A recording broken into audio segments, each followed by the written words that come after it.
Have you ever wondered how Subway makes its bread fluffy and delicious? Well, we've cracked the secret to that with our homemade Subway bread recipe. In this video, we're going to show you how to make it for your sub's cravings. In the bowl of a stand mixer, add the water, yeast, granulated sugar, salt, and olive oil. Combine the mixture with a hook attachment for 5 minutes. Then, add a cup of the sifted all-purpose flour and mix for 3 to 5 minutes. Add an additional cup of flour and mix until well combined. Continue adding the flour 1/4 cup at a time until a soft dough is formed. Let the dough mix for about 8 minutes. When the dough has come together, knead with your hands until smooth.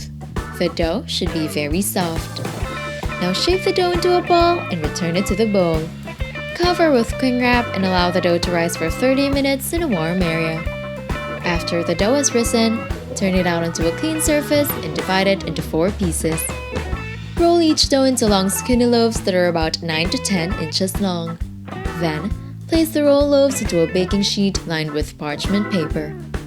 Repeat with the rest of the dough, allowing at least 2 inches of space in between each loaf on the pan. Cover with a damp cloth and allow the loaves to rise until doubled for an hour. Now preheat the oven to 350 degrees Fahrenheit. When the loaves are ready, bake them in the oven for 25 minutes. Brush the baked bread with melted butter and cover them with a cloth to cool. Let it cool for at least 30 minutes. After a while, cut down the middle. Add in your Subway toppings and fixings. Serve and enjoy!